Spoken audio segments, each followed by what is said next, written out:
Secret number 6 is I believe. 100% of the time, we do what we believe. Everything that we do because of something we believe. So if you're doing something that you don't want to be doing, I guarantee you it's because of a wrong belief you have.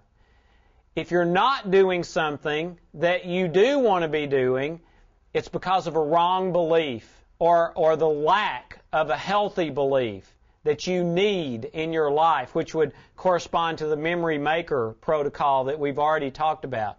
But you always do what you believe. Let me give you an illustration about this. Tracy and I got married 19 and a half years ago. And we got married like most people, I think, thinking that we would be happily ever after. And we are now, 19 and a half years later, but it wasn't always that way. We got married, and let me tell you, if anyone was ever prepared to get married, as far as what they could do to prepare, Tracy and I were. The very first date we ever had, I drove Tracy out to the local park. We spread a blanket out on the ground, and we talked for 4.5 hours till 2 o'clock in the morning.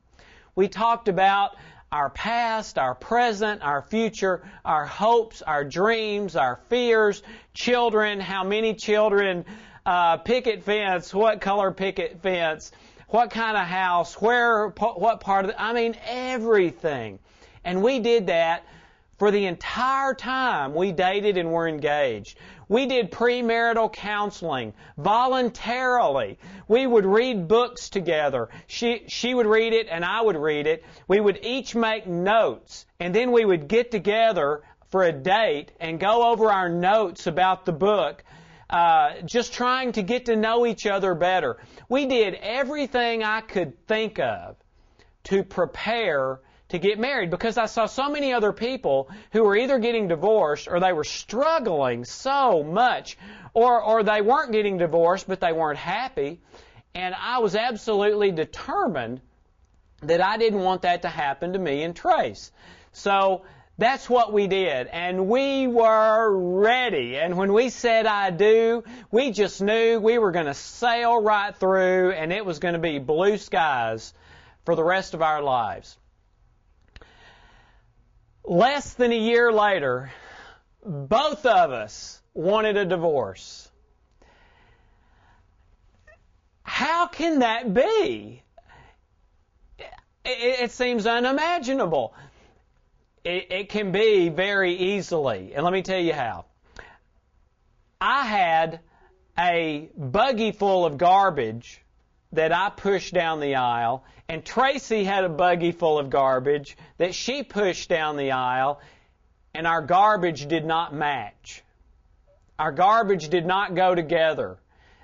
She reacted negatively to mine, I reacted negatively to hers, and yes, even though we talked about everything, you still try in dating to put your best foot forward and all that sort of thing.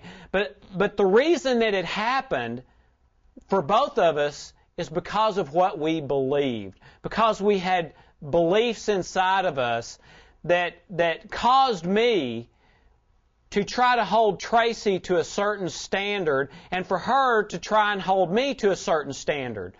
How did that work? Well, here's how I like to say it. When we got married, I had a list of everything that Tracy and I needed to do to have a happy marriage. Now, it wasn't written down. It was in my head. But what I wanted was a good thing, I think. I wanted us to have a loving, happy, mutually fulfilling marriage. Tracy wanted to have a loving, happy, mutual fulfilling marriage. The problem is, the list that I had written down was different from the list that Tracy had written down in her head. And so when we got married, I start trying to make that list happen, right? Well, do you think that list only has stuff about me? No. It also had stuff that Tracy had to do in order for us to have a happy marriage. She had to respond to me. She had to be honest. She had to be truthful. She needed to respond to my kindness and my love and all sorts of things like that. Normal marriage stuff. But you know what?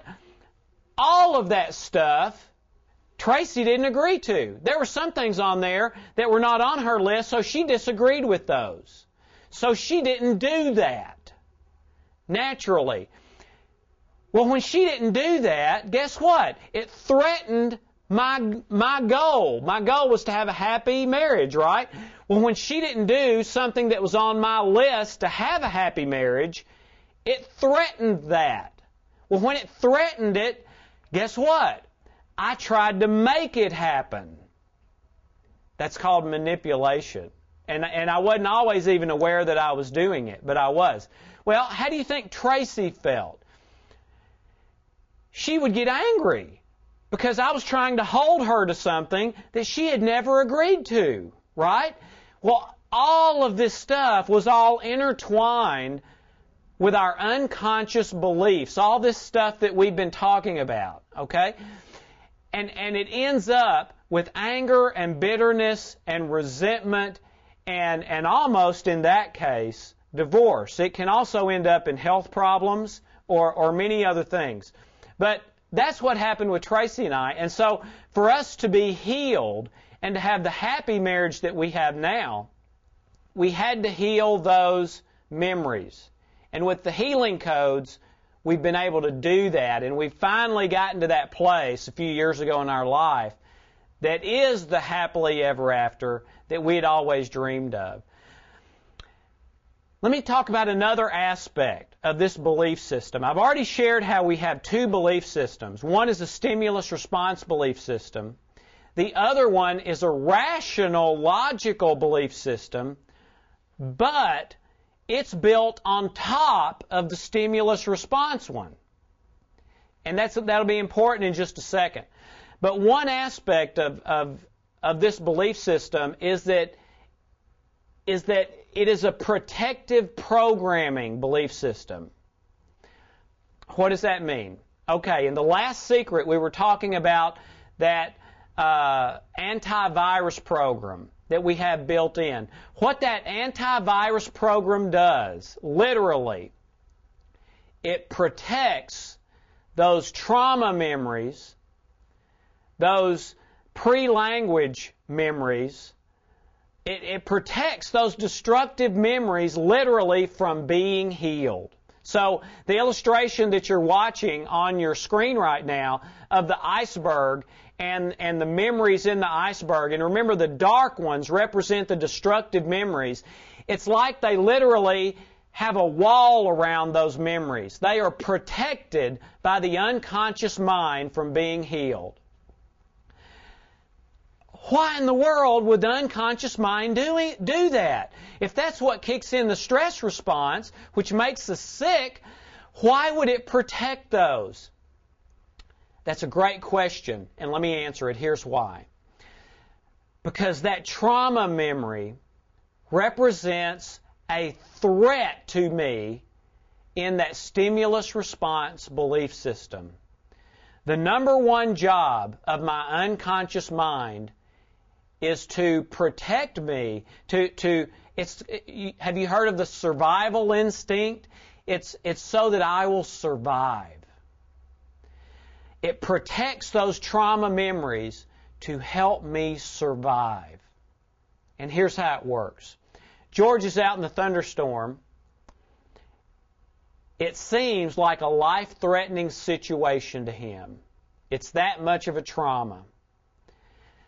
So later, when he starts getting terrified of a cloud rolling across the sky or a puff of wind, that's his unconscious mind protecting that memory and reactivating it. Why does it do that? Because George, when that happened, was only about a year old, and a bad thunderstorm could kill him. It could be a threat to him surviving. So the unconscious mind does not want that memory healed because it wants George to run in the house as fast as he can if a storm like that ever occurs again. Why? So that he'll survive. So it protects it. That's why these memories don't heal on their own, because the unconscious mind prevents that and protects them as a warning system to keep those things from happening again. And it doesn't have to be just something that's life-threatening in that way, like a thunderstorm. When I was in college, I was in love with a girl named Sue. Sue dumped me and married somebody else, and it broke my heart. After that, for about the next 2 or 3 months, I was depressed. It may be the only time in my life I've ever truly been depressed. I got a mild form of mono. I just felt horrible about myself, about my life, about everything. Okay? Well, months later, when a girl asked me out on a date to, I think it was a club thing at the university where I went, I had a really hard time saying yes. I didn't want to go out with anybody. I didn't want to, even though she was a beautiful girl, a cheerleader, all that kind of stuff, and it made no logical sense, it was almost impossible for me to say, yes, I'll go. Why? Because my heart was trying to protect me from getting my heart broken again. Now, I didn't know that at the time, but that's what was going on. So these memories, these trauma memories, are protected, and then when we get older, our rational, logical belief system is built on top of the stimulus response. What does that mean? It means it's built on top of the trauma.